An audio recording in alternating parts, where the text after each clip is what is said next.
Good morning, good afternoon, or good evening to you wherever you are in the world. Welcome to my channel. My name is Meg and I'm a fully qualified yoga teacher, beautician and masseuse. And in this channel, I talk a lot about yoga and tips and tricks, things that you guys can follow along from home, and also some wellness as well. Today I am going to be focusing a lot on quads. I've woken up this morning, my quads feel really sore, really tight. So there's not too many poses that I'm going to be doing into this video. That's the word. But yeah, these are all going to really help to stretch out through the quads. You can also focus on sort of front of hip stretches. These can be seen at as well. Often the two can be kind of tied a little bit. So if your hips are tight or the front of your hips are tight, the chances are your quads are going to be a little bit tight as well. Not always, but in a lot of cases. Yeah, so these are going to be stretching out mainly the quads, but also into the front of the hips as well.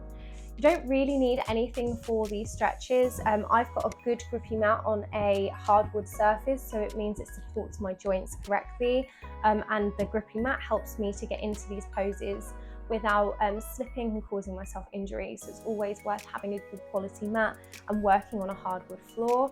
You can use blocks and straps. Some of these poses, especially if you don't have much flexibility, I would suggest using blocks and straps. I'm going to have a pillow as well just to support my knees. And if you've got access to a wall as well, I am going to be doing one pose that uses a wall, but you can do it without a wall and with a strap instead, or your muscles. You'll see what I mean in a moment. So these things aren't a complete necessity. If you don't have straps, you can still do it. If you don't have a wall, you can still do it, but they will kind of help you to get into these poses a bit better. Anyway, with that being said, when you're ready, we will get started. We're going to start with probably the easiest one, I would say. Again, it depends on how tight your quads are. It depends what's going on in your hips, but for me, this is one of the easiest. So we're going to start by sitting onto the feet, your toes are pointed, knees are squeezed together, and we're going to take the hands behind and start leaning the weight backwards, slowly coming down onto the palms of the hands. Keep bending into the arms and coming back if you can. Maybe coming down onto the forearms. Maybe dropping the head back. Maybe you can come all the way down onto your back. If you're able to come all the way down, or wherever you are, make sure you squeeze your knees together, so don't let them open apart. We're squeezing them in together and pushing them down into the mat. So you should feel this instantly into your calves. This is a very deep stretch. You can take the hands, like I have, onto your shins, or you can even take them up over your head if you're all the way down. If not, make sure you're really well supporting yourself. You can use blocks here to kind of place under your shoulder blades or top of your back if you're not quite all the way down. So play around with this and see what feels best for you. Finding a stretch at about 50%. That's what we're looking for in all of these stretches.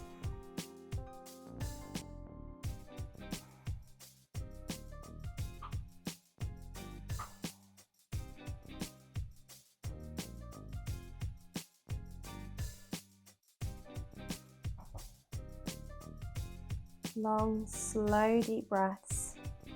Stretching out the calves, the quads. That's the second time I've called the quads the calves. We'll take one more deep breath in, and we'll slowly start to come all the way back up. If you come all the way down onto your back and you can feel anything in your lower back, coming forwards into your child's pose, just to bring that spine back into neutral.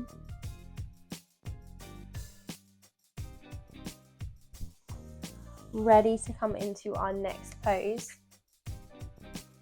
From here, we're going to come into our lizard. So you have two options here. You can either come into lizard from your tabletop, so you can lift up the right foot and step it down next to the right hand, shuffling the back leg back and behind, and this will take you into your lizard pose.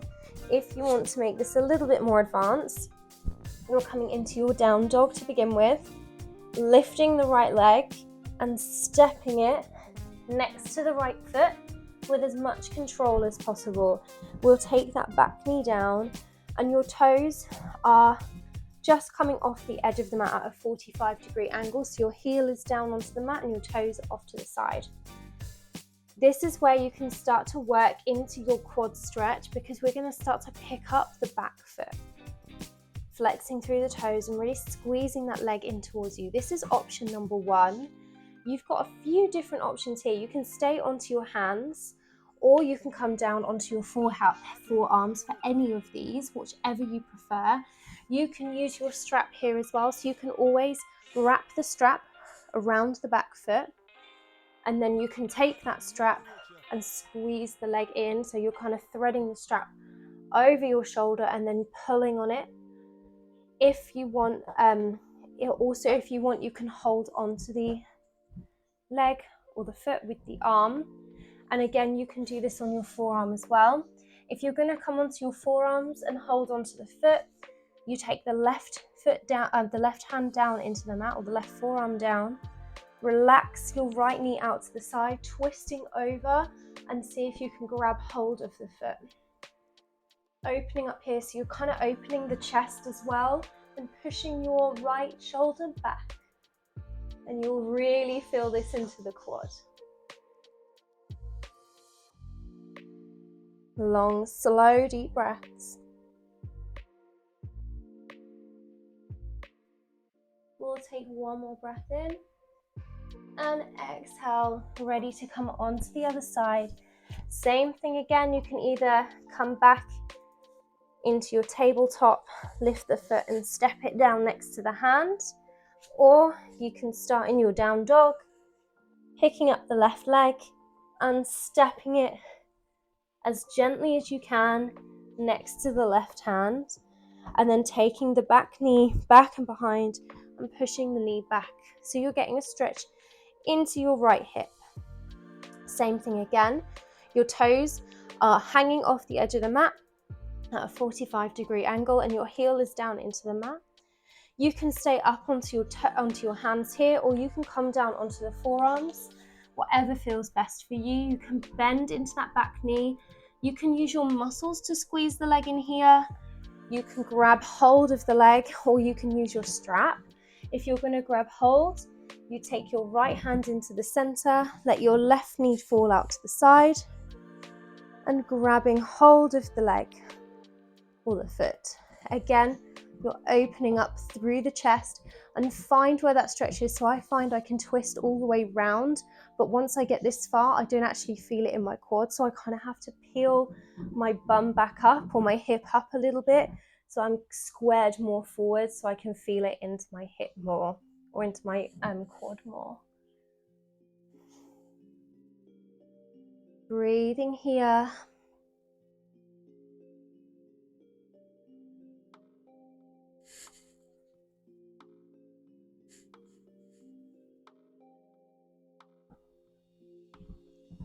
We'll take one more deep breath in. Exhale to unwind. Ready to come into our last stretch. So you have a few different options here. If you've got a wall, great. If you haven't, not the end of the world. We're going to be doing a similar sort of variation to what we just did, but instead of having the leg out to the side, we're having it in the center. So the leg is going in the front. We'll start with the right leg, and it's going in between the hands. And then your back knee shuffles back and behind. So you're then, again, lifting the back leg. Maybe this is enough. Maybe you can take the hands onto the knees and grab hold of the foot. Again, you can use your strap here if you want. How you can do this with a wall, and I'm going to take my cushion because my strap will not, my mat doesn't go that far, is by taking the foot up, walking your front foot, and then coming down into your pose. This is called jackknife. I personally feel quite a good stretch from doing this. It's like a slow burner. It kind of starts and I'm like, oh, this is okay. And then I get to here and I'm like, whoa, okay, I can feel it now. Again, at about 50% we're aiming for here. You don't have to use a wall if you don't have access to it. You can use your strap, you can use your muscles. If you use your muscles to pull your foot in towards you, in any of these stretches, it actually benefits you so much because you're building active flexibility. So you're kind of building muscle at the same time as flexibility. So if you don't have a strap or you don't have access to a wall, it's not the end of the world. You're still going to get a lot of benefits. We'll take one more deep breath in here. Exhale, we're going to swap over and do the other side. So same thing again, either up against a wall, or you can do this in your mat. Use your strap or use your muscles to bring the knee in. So the foot or the leg comes up against the wall. Left knee comes forward. And then you're relaxing that hip down towards the mat.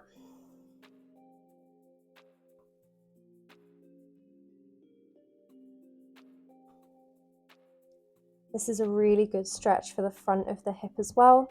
When you're in your lizard, it kind of comes into more of the side of the hip. It does a little bit into the front, but because you're at an angle, it shuffles from being the front of the hip over to the side, whereas this is full on dead front of the hip and all the way down into those quads.